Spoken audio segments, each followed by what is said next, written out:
Chapter 7. Becky looked up at Holly's arrival. "Everything okay?" she asked as Holly slipped in next to her. "Yes," replied Holly. "Everything's fine now." "Look," said Mark, pointing to the entrance. "Here come the first years now." Holly looked and saw a stream of younger students following Professor Longbottom into the hall. She recognized a very nervous Carrie among the group. "Don't they look scared?" added Becky. "Remember when we had to do that?" "Yeah," said Mark, laughing. "I was so nervous I tripped over my robe on the way to the stool." Holly remembered too, but in her mind she saw a dimly lit headmaster's office at sunrise, with only Headmistress McGonagall, Madame Pomfrey, and Hagrid in attendance, where she had been sorted last year. Because she'd been so sick, Holly had arrived a week late. At the time, Holly didn't even really believe she belonged in a wizard school.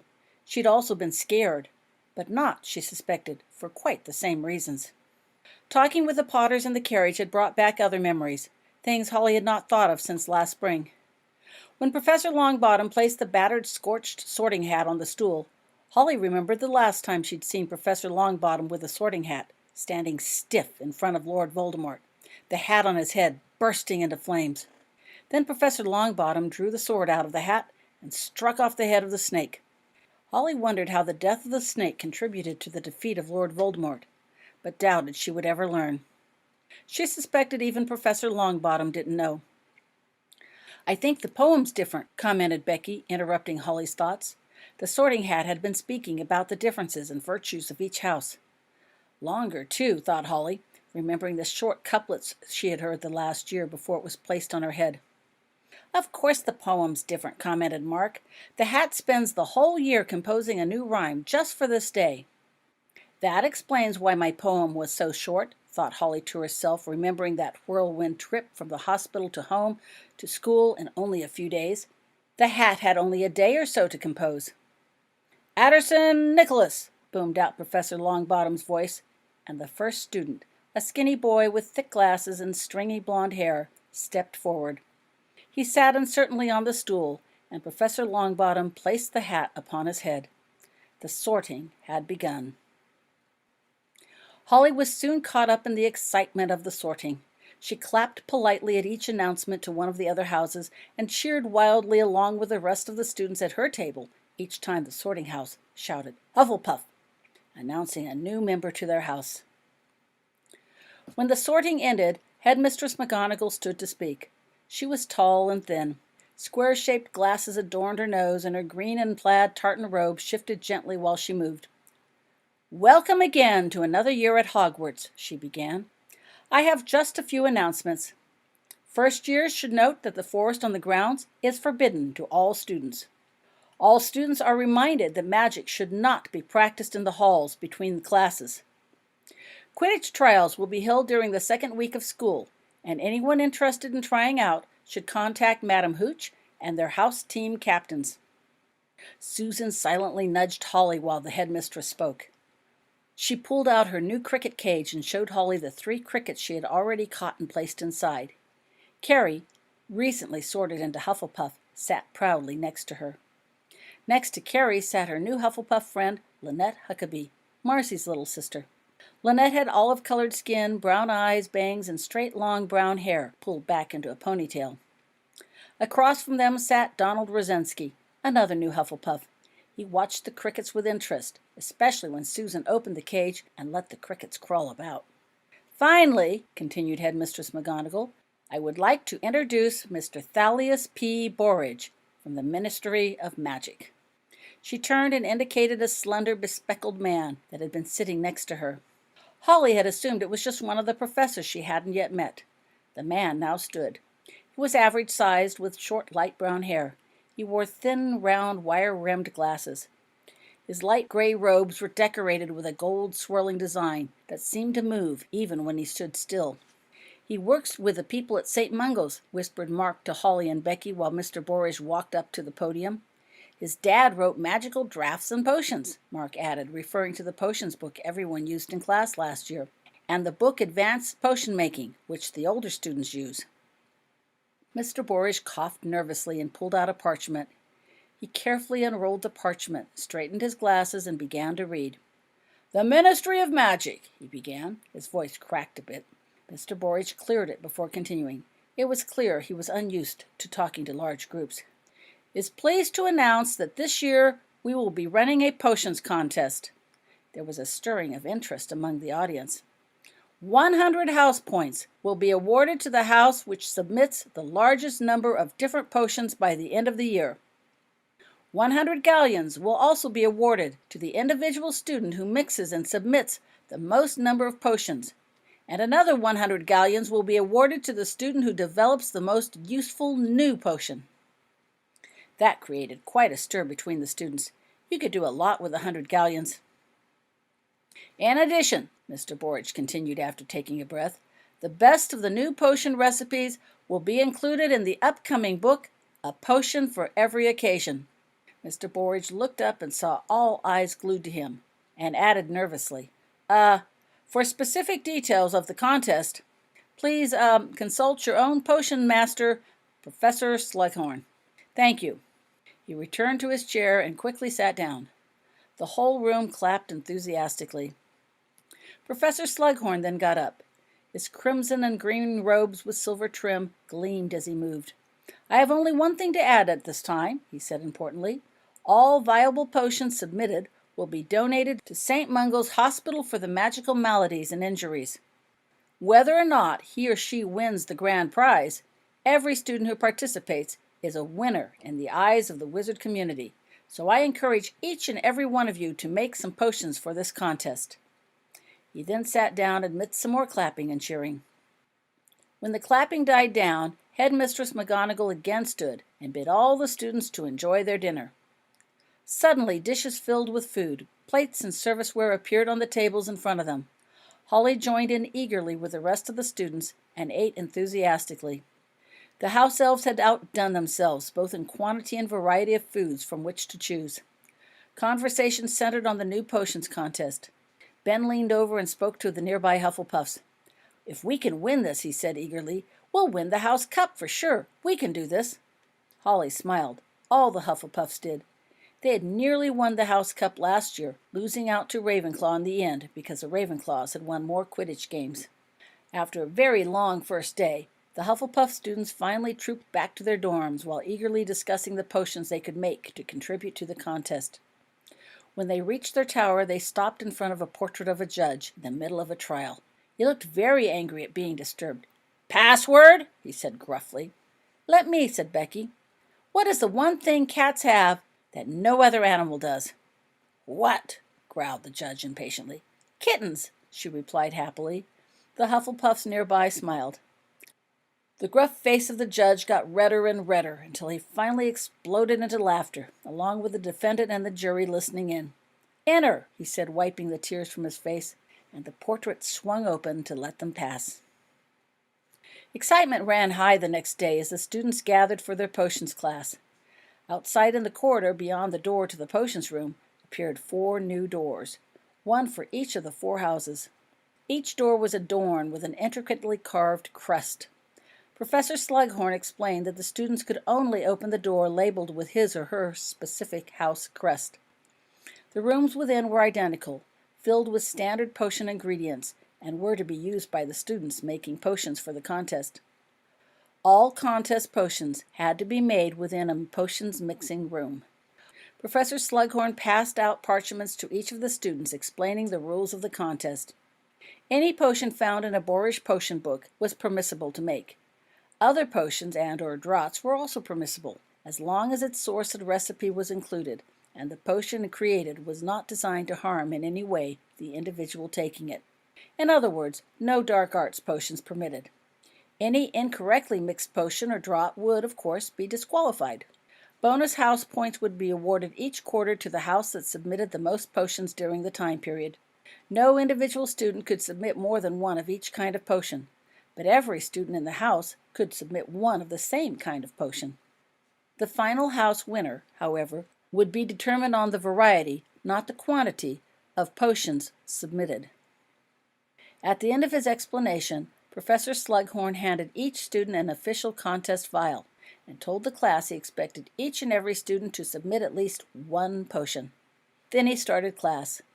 Students were expected to mix a potion designed to cure laryngitis. While discussing the complexities of the potion, Professor Slughorn added that the potions completed as a part of a class assignment could not be included as part of the contest. But today, he would award house points for every correctly mixed potion. Class potions could, however, be remixed in the potions room at a later time and submitted to the contest. While Professor Slughorn could not assist or be present during the physical preparation of any potion, he was available for consultation beforehand. Students in the class excitedly mixed their first potion of the year. Hufflepuffs attended class with the Ravenclaws. Layla Pilkington, a Ravenclaw, finished her potion first, turning in a bottle filled with a liquid that had a lemony scent and color. Several other Ravenclaws followed suit. This was not a timed assignment, but everyone was eager to earn house points. Holly and Becky finished their potions, becoming the first of the Hufflepuffs. Susan and Hugh Douglas bottled their completed potions next. They were proudly turning in their potions when Mickey decided to sneak a snack in class. Afterwards, Mickey accidentally dropped the wrapper from his Weasley candy in his cauldron, causing his potion to explode violently. The resulting smoke contaminated the rest of the unfinished potions, much to the dismay of several Hufflepuffs who had just been about ready to bottle their potions. Most of the Ravenclaws, having already turned in their finished potions, regarded the explosion with mild annoyance. Professor Slughorn insisted on a clean classroom at the end of each period and held students responsible for their own messes. Though not in the course description, the Hufflepuff students practiced a lot of cleaning spells in the potions class. "Miss Evans," said Professor Slughorn as everyone was leaving the now spotless classroom, "would you stay for a few minutes?" Holly sighed. There was no Miss Evans in class. Holly knew Professor Slughorn was probably referring to her. Lily Evans was Holly's great-aunt, who later married James Potter, Harry Potter's dad. People who knew Lily often said Holly looked like her. Lily Evans must have made a real impression on Professor Slughorn, the way he kept on forgetting Holly's actual name and frequently called her Lily or Miss Evans instead, especially when Holly did a potion right. "Yes, sir," she said, nodding to her friends to go on ahead. Holly had given up trying to correct Professor Slughorn about her name, especially when he had that dreamy look on his face like now. Professor Slughorn's face had been dreamy all period, and he'd already called Holly Lily numerous times. "This contest is a great opportunity for you," Professor Slughorn began. "If you need any extra help or ideas, feel free to drop by my office any time." "Thank you, sir," said Holly. "Professor Slughorn?" "Yes." "I appreciate the offer of extra help, but I don't think it will do much good." "What?" "I know I look like her, but I'm not Lily," continued Holly in a rush. "I'm not as good at potions as she was." "No, of course you're not Lily," responded Professor Slughorn. For the first time that day, Professor Slughorn seemed to lose that dreamy look and actually regard Holly as Holly.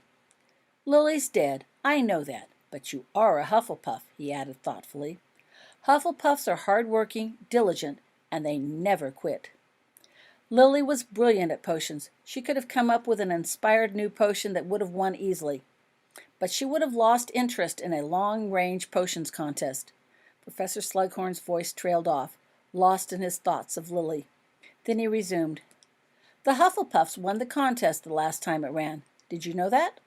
It wasn't because they were particularly great at making potions. It was because they worked hard and kept at it long after the other houses lost interest.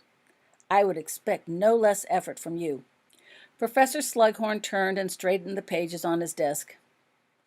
"That offer of outside help is still good, Miss Wycliffe," he concluded, looking at Holly, "should you wish to take advantage of it." "Thank you, sir," said Holly, smiling. She was happy that Professor Slughorn had offered to help Miss Wycliffe, not Miss Evans. "I'll probably take you up on it." Holly left the room and joined her friends waiting outside. "Quidditch tryouts will be Friday afternoon, and, oh yes, the Ravenclaws told me that the Slytherins have already been seen dropping toads, snakes, and other things into students' bags, especially the first years.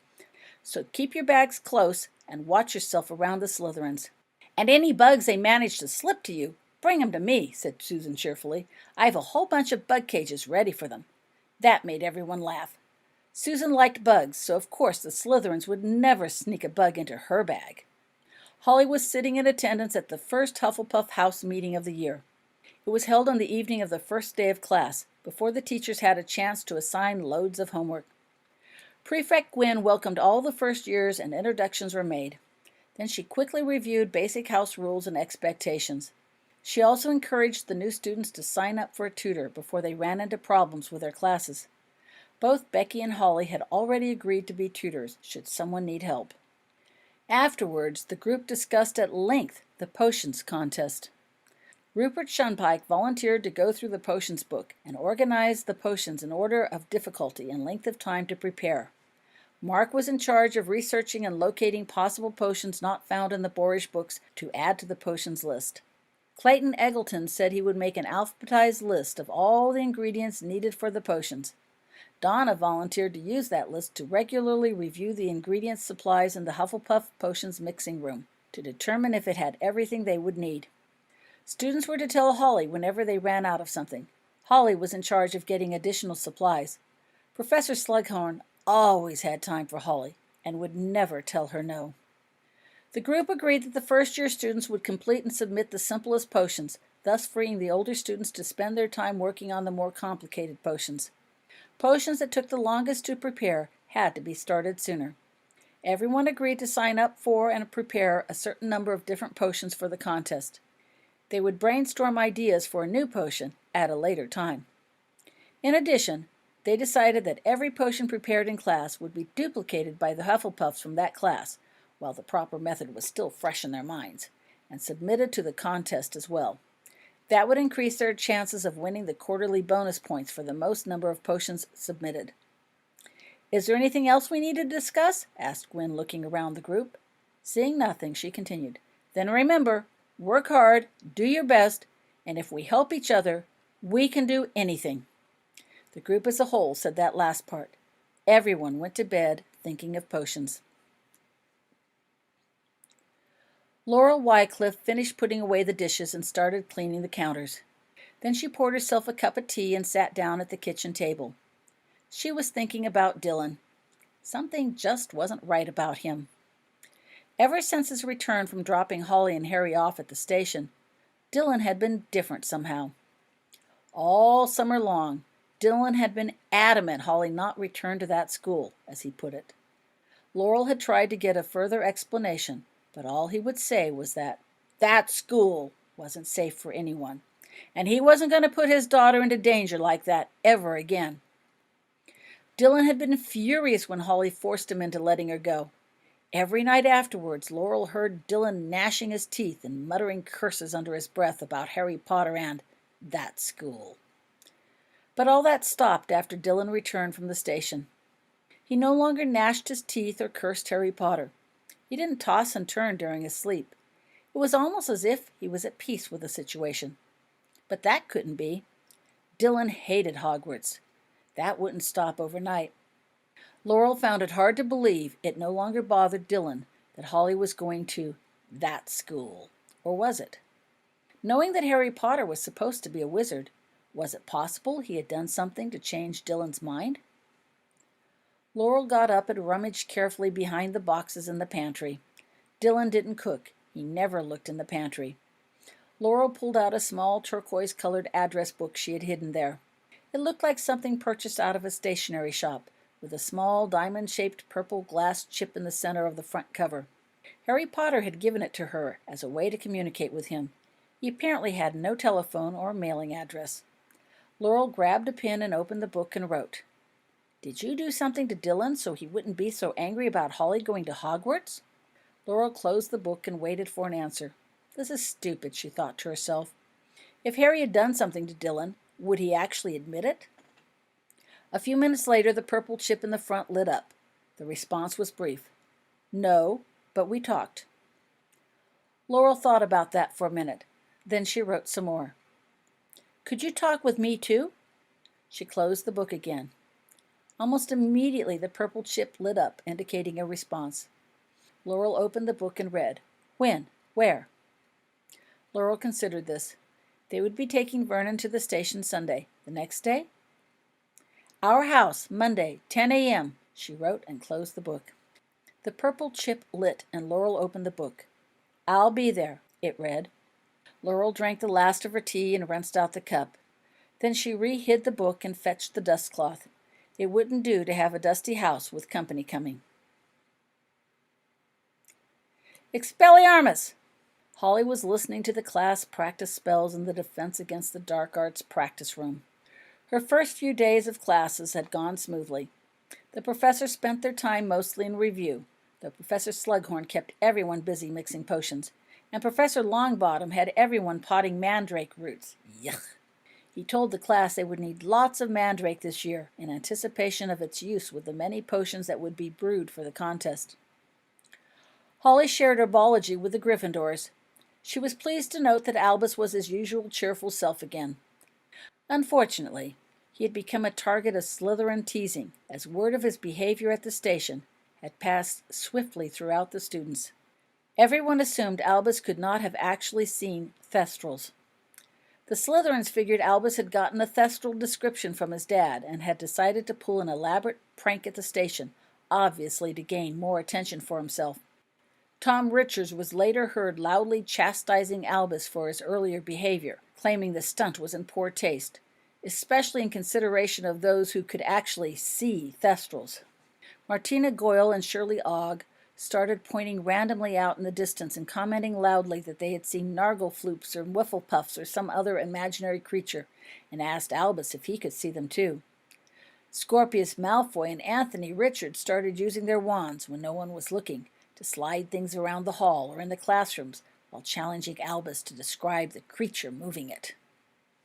Unwilling to explain what really happened, especially as there was no way to prove his words, Albus tried his best to ignore the Slytherin taunts, hoping that they would lose interest and forget about the whole thing. But the Slytherins wouldn't let up, and Holly heard that despite his best efforts, Albus had lost at least 20 house points in the last 2 days for poor behavior and fighting. The Slytherins lost only 10, so they felt pretty good about the exchange. On the second day of Defense Against the Dark Arts class, Professor Lovegood started teaching the students the components of wizard dueling. The students were all expected to join and participate in dueling as a way to hone up the spells that they had already learned. Everyone, that is, except Holly. Holly, being an empath, could always tell when a spell was about to be cast, or when the opponent's guard was down. That gave her an unfair advantage against the other students, so she was excused from student-against-student activities. Judging from the sound of it, there were a lot of students who had forgotten what they had learned the last year. There were other students who obviously remembered and experienced considerable success blasting away at their opponents. Holly was glad she had her block up. It sounded painful in there. Last year, she would have felt every ache and pain in the next room. Now, it was just background noise. Holly was supposed to be reading up on the next class lesson, but she had finished it ages ago, so had her nose buried instead in a book of potions. Which ones could she brew and expect a reasonable chance of success? Gradually, Holly became aware of someone else in the room. It was a very faint sensation, something like the whispers she felt when Cousin Harry or Professor Lovegood stood near. Perhaps it was only her imagination. Holly looked up and around to see who else was there, but saw no one. Holly returned her attention to her book. No, that other emotion was still there. She was sure of it, but it was so faint. Bracing herself, Holly dropped her block. Immediately, she felt blasted by all the activity and pain in the next room. She could feel every bump and bruise as if it were her own, and she felt that other emotion a bit stronger now, and definitely still there. Trying to ignore all the sensations of pain, Holly closed her eyes and focused on the direction of this other emotion. Where was this person? Was she invisible? Holly turned her head in the direction of the emotion and opened her eyes. She found herself looking at a huge grasshopper in a cage on Susan's desk. Susan didn't normally bring bugs to class, and she hadn't brought this one to class either. The Defense Against the Dark Arts class had started with Professor Lovegood requesting the students turn in their homework. Becky had opened her bag to get her work, and this huge grasshopper flew out. Becky squealed and dropped the bag, spilling her things out everywhere, much to Becky's embarrassment and to the amusement of the Slytherin students in the class. Scorpius Malfoy leaped out of his chair to catch the offending grasshopper, But before he could retrieve it, Susan had darted out and snatched it up jubilantly, yelling, "Got it!" Susan placed the grasshopper in one of the cages she always carried with her, just in case. Holly could tell the Slytherins were not too happy about that. "Doesn't look too good," commented Professor Lovegood, studying the grasshopper. The whole class was waiting for Becky to collect her things before the class could resume. "I trust you'll let it go after class, Miss Bracebury." "Yes, ma'am," said Susan cheerfully, "just as soon as I identify it." "Identify it? It's a grasshopper, isn't it?" "Yes, ma'am," agreed Susan. "But what species? I've never seen one as large or with similar markings. It shouldn't take long to identify. Once I determine the species, I'll let it go someplace where no one else can find it." Holly could tell by their disgruntled emotions that the news of the grasshopper's imminent release didn't make the Slytherins too happy either. Holly made a note to herself to be sure to warn Susan that the Slytherins might try to follow her. Susan had placed the grasshopper and cage on her desk when she went into the practice room with the other students. Holly regarded the grasshopper in the cage curiously. She had never before felt the emotions of an insect. Was she really feeling this grasshopper? Yes, Holly concluded finally. The emotions she felt were definitely coming from the grasshopper. Holly resumed blocking. There was just too much pain coming from the other room. It was too distracting. Maybe she could block the rest and not block the emotions of this grasshopper. Nope, that didn't work. So much for selective blocking.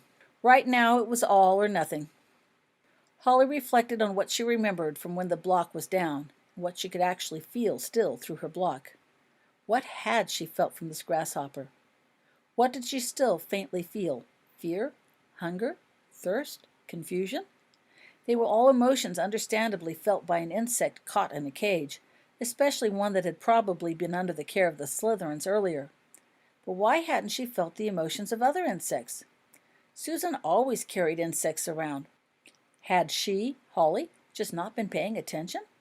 Could she only feel grasshoppers? No, that couldn't be it. There had been grasshoppers all around during the summer. She had never felt a hint of them, but they weren't so large. Maybe she was too busy being upset at the time to note the surrounding emotions. Maybe she could only feel this grasshopper. But why? Healer Winonan suggested her abilities might expand. Was this what he meant? Holly was still staring at the grasshopper thoughtfully when the Defense Against the Dark Arts class ended some 30 minutes later. Susan reached out to grab the cage, but Holly's hand stopped her.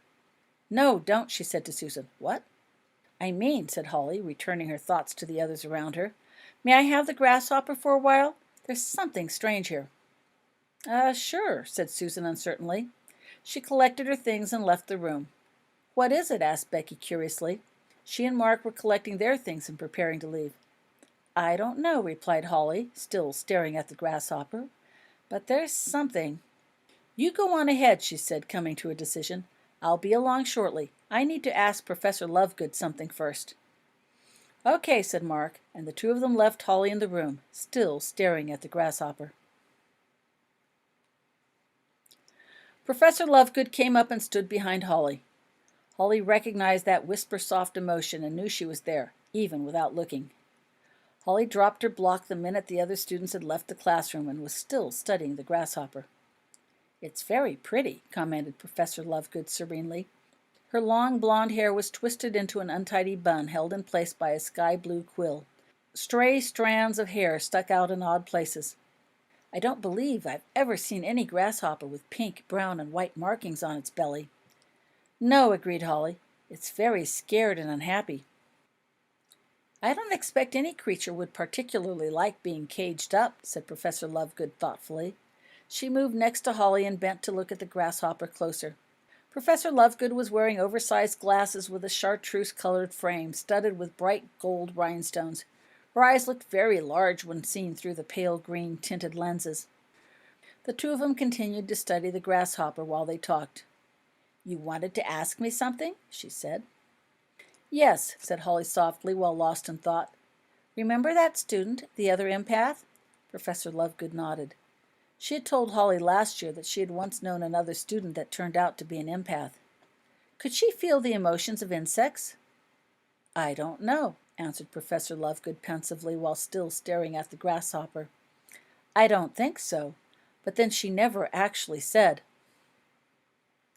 In all the things I've read about empaths, continued Holly, there wasn't much, she admitted. I've never read a thing that said they could sense the emotions of insects. Animals, perhaps, like my cat Sasha, but never a word about insects. And you can sense the emotion of insects? Holly nodded slowly while still staring at the grasshopper. This one, she confirmed. But only this one. I've never felt the emotions of insects before. That makes you a first. Perhaps, said Holly slowly, her eyes still glued to the grasshopper. I think I felt this one before, at least this emotion before, she concluded. You have? Yes, said Holly, on the train to Hogwarts, but it was much stronger then. Was it? Came that serene voice. Interesting. Then Professor Lovegood added, You've obviously given this some thought, Miss Wycliffe. What do you think it means? I've read in some of the books about people that can turn into animals. You know, werewolves and such, began Holly slowly. She was thinking out loud as she spoke. That's a curse, commented Professor Lovegood. And there are also wizards who apparently can turn themselves into animals. A few, confirmed Professor Lovegood. They're called animagus. Can wizards turn themselves into insects, too? I suppose, but I've never heard of it happening, replied Professor Lovegood. You think this grasshopper is actually a person? Perhaps, said Holly slowly. Having said it, she wasn't so sure, but nothing else seemed to fit. But you said this grasshopper was scared and confused, said Professor Lovegood. Wizards who are also animagus know what they are doing and have a way to turn themselves back into human form. They might be scared when placed in a cage, but never confused. True, agreed Holly.